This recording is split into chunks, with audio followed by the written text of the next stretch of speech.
Good morning, everyone.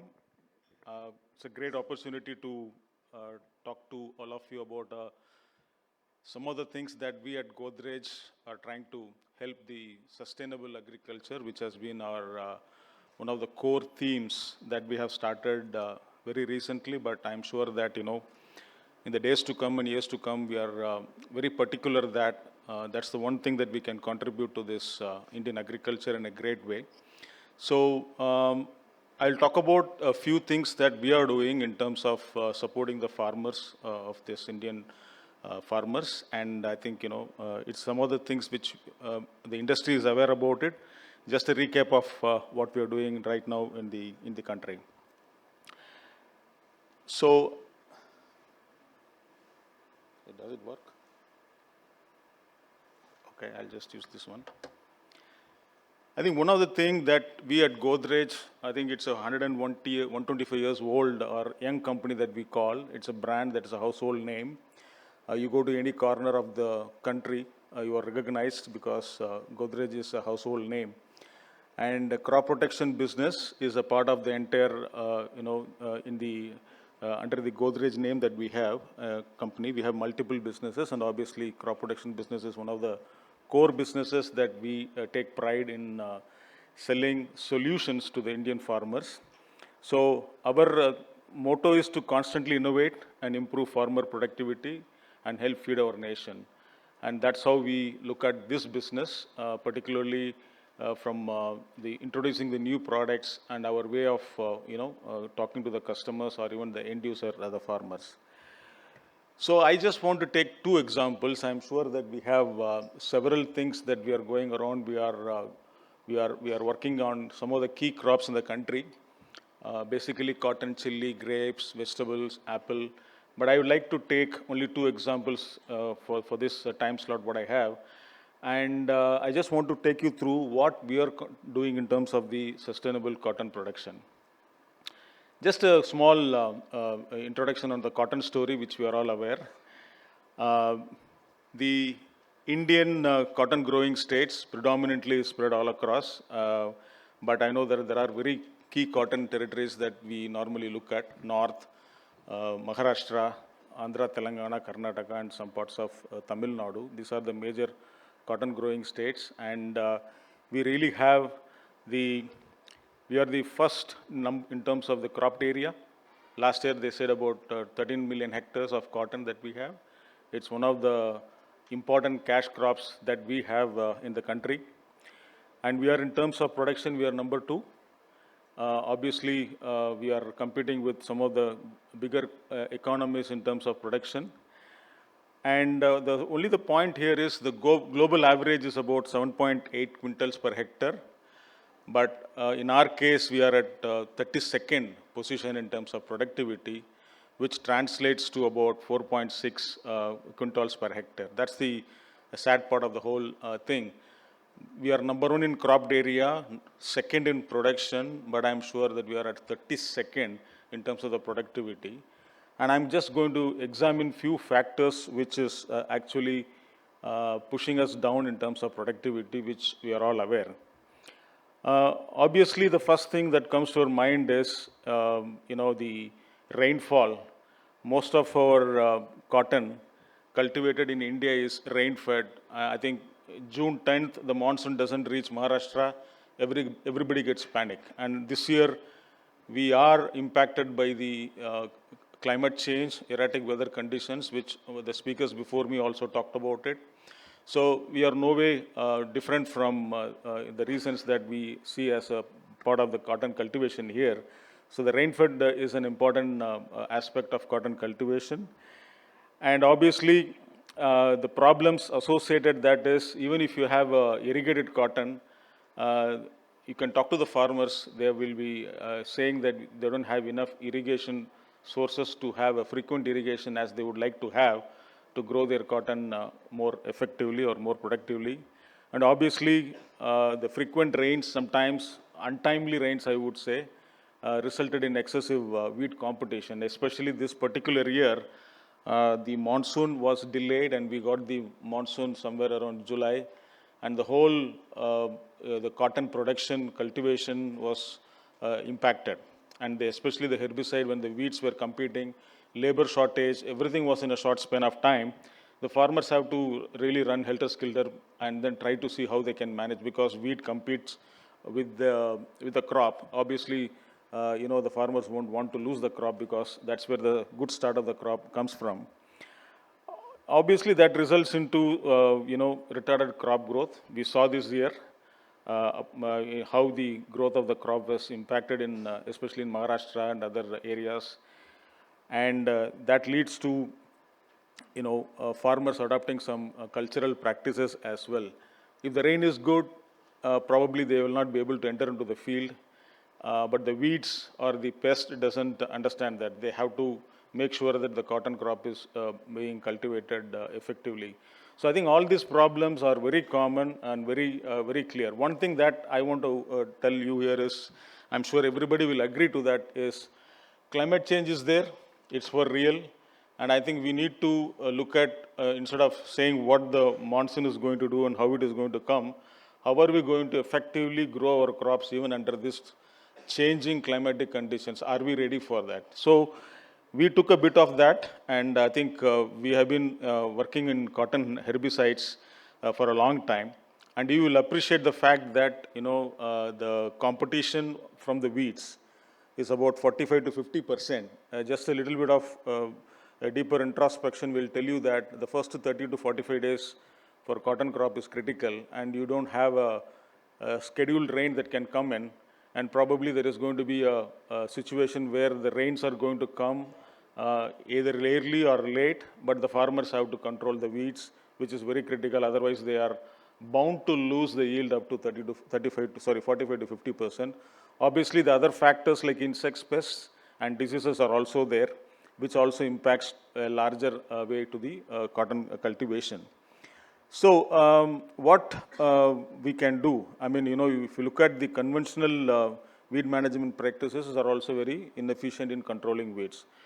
We have seen this all across the cotton growing territories, but the concept of using alternate methods to control weeds is increasing, but still in many parts they are left at the mercy of the rains, the erratic weather conditions, and they have to resort to the conventional methods, which puts the cotton cultivation at stake. And are we helping the farmers to grow this cotton production sustainably? And because we are number 2, first in cropped area. So having said all those things, what can technologies or new innovations can do? While it can be chemicals, it can be other technologies related to agriculture, but I think it's important that we support the cotton cultivation in India in a different way based on the climatic change and the weather patterns that we see in the last few years. So from our side, what we did was we created an umbrella brand called Paina. And if you look at this, we have 3 products, which I will explain why these 3 products and significance of this related to the cotton production. We have 3 products, and we give flexibility to the cotton growers. If the rain comes after sowing between 3 to 5 days, you have a product called MaxCot. If the rain comes after 15 days, and if he fails to miss out in spraying in the first 3 days or 5 days, he has an opportunity to take Hitweed Max, which can help him to control the weeds after 15 days. If the rain comes after 25 days, probably he has another product called Hitweed, or even he can go for a selective application as well. So what do we mean by that is, we have given a flexible option to the farmers so that they don't have to really worry about the climatic conditions to a larger extent. Obviously, the right time, rain at the right time is always very important, and it helps the farmers to grow without any problem. But having said that, is there any other option that we can give to the farmers so that they can effectively control the weeds whenever there is an opportunity for them to do that? And that's what we do it. And to give when you have 3 products, probably there is a lot of opportunity for the farmers to get confused. So we brought in the umbrella branding initiative called Paina. And that's where we clearly tell what Paina means. We make the farmers recognize the logo of Paina, which helps them to grow cotton sustainably, and they can truly believe that they can use this to a larger extent to control the weeds, which is the first most important critical phase that the farmer has to take care of. And it obviously, Godrej name is there, so quality, trust, and our unique identity is all remains unchanged, and that's what we stand for. And that's how we ensure that the farmers get the right product and flexible product solutions which can help them to do it. Having said that, this is the Pina logo that you are seeing here. And we can tell you that, cotton 13 million hectares, and it's not easy for one company like Godrej to go and spread this message of flexible solutions that the company has. So we have almost partnered with 16 companies. So they also use the same Pina logo. They take this product to the farmer. So it gives an identity to the farmer that a sustainable cotton production symbolized through Pina logo is a great way to recognize that they have solutions which can help them to take care of the cotton cultivation in the beginning of the crop cycle. So that's what we talk about. That's one example of how we are looking at in terms of providing flexible solutions so that the farmer can gain confidence that he can go for cotton cultivation because he has 3 solutions in hand which he can use effectively as the need arises. The second example that I talk about is chili. The chili production is very, very important. Spice market in India is, it's close to 40,000 crores plus. And chili alone contributes about 10,000 crores plus. And other spices about 30,000 crores. This is very important. Why? Because both for domestic consumption as well as for your, exports. So we have seen the way the chili market, the spices markets are growing in this country, and it has been one of the important commercial crops for the farmers, especially in the South and MP and everywhere. And I'm sure that we are all on the news, and both for its export opportunities that we have, as well as, sometimes people compare it, it's pricier than almonds in US. So that's how, the importance of this product in this country, which is one of the important commercial crop. But having said that, chili is also in highlight for several wrong reasons, in the sense that it is also impacted by several pest and diseases. Like, I'm sure that last year before we had a serious infestation of black thrips. The thrips damage was very high, and apart from that, we had a new pest, a sort of a resurgence, I would say, for black thrips, which caused a havoc in terms of the damage. The chili farmers really were worried whether they will be able to really grow the crop, and they lost the yield. And what's the solution? Is it going to come back again, and is it going to be sustainable for them? Again, the confidence on from the farmer side has to be, built up. And I think every company is working around in terms of bringing new technologies to make sure that they have multiple options, like what I talked about in chili, to ensure that then we give confidence to them, saying that I think they can tackle all this pests. I think there are news articles that you can see here. It has been widely spread how the chilies has been impacted all across on pest, on weather conditions and rainfall. Even today, this year, if you go to south, the dam levels are one of the lowest, and the acreages has impacted. The last 2 months, there was a crisis-like situation in south, in Guntur, in Karnataka. No water available, and it was given on turns.